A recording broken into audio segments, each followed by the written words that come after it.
नमस्कार, मैं हूं आंचल सिंह और आप सभी का स्वागत है हमारे चैनल पर। इस वक्त बड़ी खबर आ रही है दिल्ली हिंसा से जुड़ी हुई। दिल्ली की जहांगीरपुरी में जिस तरीके से शोभा यात्रा पर पथराव हुआ, गोली चली, अब उस मामले को लेकर दिल्ली पुलिस जो है वो एक्शन में नजर आ रही है।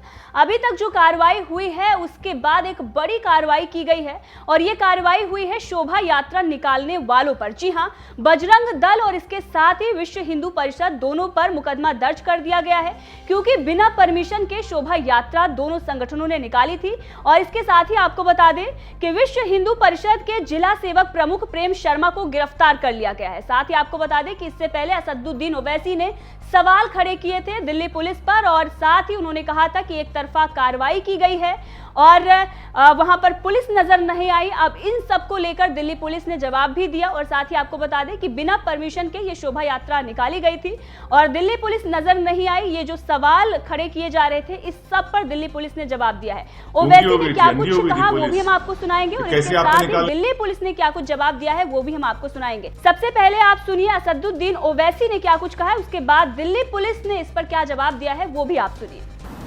जी, मुझे क्या कहना है, आज खुद दिल्ली पुलिस के कमिश्नर ये कह चुके हैं मीडिया को कि जो आरएन प्रोसेशन निकाला गया जहांगीरपुरी सी ब्लॉक में, वो बगैर परमिशन के निकाला गया। परमिशन पूछा ही नहीं उन्होंने। दिल्ली पुलिस कमिश्नर का कहना है जब बगैर पुलिस परमिशन के इस तरह का यात्रा निकालते हैं और उसमें हथियार होते हैं, तलवारें होती हैं, पिस्टल होता है, कंट्री मेड पिस्टल होते हैं, पिस्टल होता है, तो फिर ये पुलिस क्या खामोश तमाशे बनकर बैठी थी कि पुलिस गूंगी हो गई थी, अंधी हो गई थी पुलिस कि कैसे आपने निकालने दिया बगैर परमिशन के आपके, और उसमें हथियार की क्या ज़रूरत है? जब आप रिलीजियस प्रोसेशन निकाल, हथियार क्यों रखते उसमें आप? और फिर हथियार रखते साथ में सब प्रोवोकेटिव नारे लगाते आप, क्यों? और तीसरी बात, आपने उस मस्जिद के सामने जाकर झंडा लगाने की कोशिश क्यों की? वहाँ पर झंडा क्यों लगाया बल्कि आपने वहाँ पर? उससे पहले बगैर पुलिस परमिशन के 2 प्रोसेशन चले गए थे। ये तीसरा था जो 5:30 बजे का वाक़या है। तीसरी बात यह है कि जब से अमित शाह इस देश के होम मिनिस्टर बने हैं, ये वाहिद यूनियन टेरिटरी जहाँ पर लॉ एंड ऑर्डर MHA के तहत आता है। 4 वायलेंस हो चुके हैं बड़े।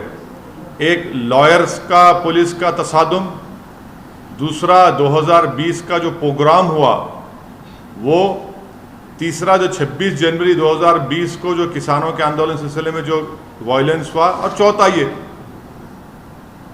मुझे पुलिस परमिशन नहीं दी, खुद कमिश्नर ऑफ पुलिस कह रहे हैं, तो किस बुनियाद पर आपने उनको इतना बड़ा प्रोसेशन निकालने दिया? और हाथों में 1 नहीं, 2 नहीं, 3 नहीं, 2500-300 तलवारें हैं, हाथ में कट्टा है, पिस्टल है। और ये बता, हम पूछना चाह रहे हैं लोगों से, क्या तलवार और ये तफंचा रखना क्या एसेंशियल रिलीजियस प्रैक्टिस में आता है? क्या ERP है वो? हर जगह पर जहां पर प्रोसेशन जाता है, आप मस्जिद के ऊपर, दरगाह के ऊपर झंडा लगाते हैं, क्यों लगाते हैं भाई? आप बराबर अपना प्रोसेशन निकालिए, मगर प्रोसेशन में प्रोवोकेटिव नारे लगाना, देश में रहना है तो ये नारा लगाना पड़ेगा, मुल्ले काटे जाएंगे, मियाँ फुला फुला,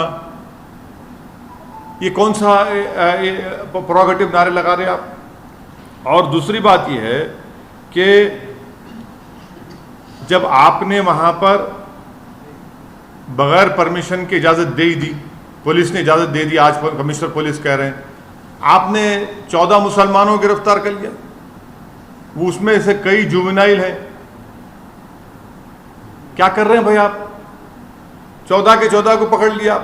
और एक लड़का है अंसार, उसका वीडियो है। क्या कमिश्नर पुलिस नहीं देखते? क्या अमित शाह नहीं देखते? क्या इंटेलिजेंस नहीं देखता? वो अंसार को भी नहीं क्यों बनाए? वो अंसार तो उस प्रोसेशन में एक लड़का था जिसके हाथ में इतना बड़ा तलवार थी, उसको समझा रहा है कि बेटा ऐसा काम नहीं करना, हम यहां पर मिलकर रहते, भारत हमारा वतन है, उसको मैंने क्यों बनाते? वन साइडेड कार्रवाई हो रही है। अब मैं शुरू से कह रहा हूं कि वायलेंस उसी वक्त होता है, कम्युनल वायलेंस, जब सरकार चाहती है।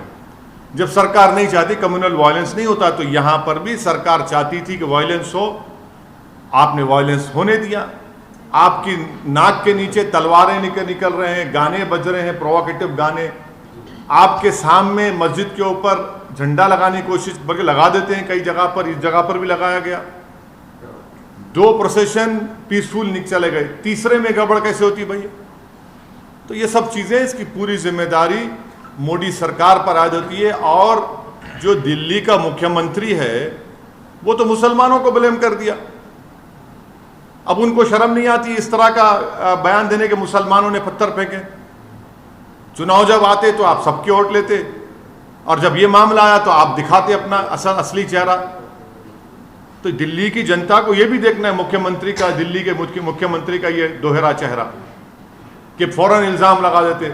अरे भाई, वहां पर बगैर परमिशन के जुलूस जाता है, हाथों में एक नहीं 100 तलवारें हैं, मस्जिद के ऊपर झंडा लगाया जाता है, वहीं से झगड़ा शुरू होता पूरा। आपने देखा होगा कि एफआईआर पुलिस की तरफ से रजिस्टर की गई, और इसमें इन्वेस्टिगेशन में जो भी पक्ष के विरुद्ध में हमें साक्ष्य मिलेंगे उनको अरेस्ट किया जाएगा। इसमें कोई भेदभाव हम नहीं कर रहे हैं। अभी भी जो 23 व्यक्ति अरेस्ट किए गए हैं उसमें दोनों पक्ष के लोग शामिल हैं। सर, सवाल ये है कि सर कुछ ये भी आरोप लग रहे हैं कि, या कहा जा रहा है कि इसकी प्लानिंग काफी पहले से की गई थी। क्या जांच में ऐसी बातें सामने आ रही है कि पहले से इसकी प्लानिंग की गई थी? मैंने आपको बताया कि केस का इन्वेस्टिगेशन काफ़ी थरोली किया जाएगा। जो भी प्रत्यक्ष या परोक्ष रूप से इसमें शामिल हैं उनके विरुद्ध कार्रवाई की जाएगी। सर, इसमें जो आयोजक हैं उनके खिलाफ कोई कार्रवाई की बात हो रही है क्या? क्योंकि ऐसी बातें आ रही है कि कुछ लोग मस्जिद में जिन्होंने घुसने की कोशिश की, उसके बाद भी ये पूरा मामला बिगड़ा। अभी ये इन्वेस्टिगेशन का विषय है। मैं बहुत क्लियरली आपको बोल रहा हूँ, इन्वेस्टिगेशन में जिसके खिलाफ एविडेंस मिलेगा उसके खिलाफ कार्रवाई की जाएगी, irrespective of class, creed, community, religion. Sir, one point. Was this a designated route for the yatra to go? Because what people were saying that the yatra took 2-3 rounds, and that certainly provoked. The second point, there have been the pictures on social media which is showing the relation of the prime accused with one of the political party. What has been the Prime accused? Ansar का कोई political background. एक Ansar, who is said to be the prime accused who instigated the crowd, his pictures are viral which shows his affiliation with one political party. So, as an investigation said, this is so far, and was it a designated route, and why these people were allowed to go on the route twice? The designated route, which is a traditional route to say, was EE block, Jahangirpuri, A1 Motors Mangal Bazar Road, Mahinder Park via BJRM Hospital Road, K block, BC Market, Kaushal Chowk, G block, Mangal Bazar Road, Mahindra Park. Prior to this procession, 2 processions who had been given the permission had completed the procession peacefully. Just a second, let me complete it. Your second question was about the allegiance of a particular accused with a particular political party. We go by the evidence.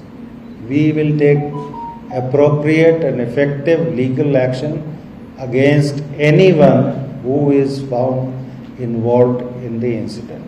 And our investigation is subject to the scrutiny of the court.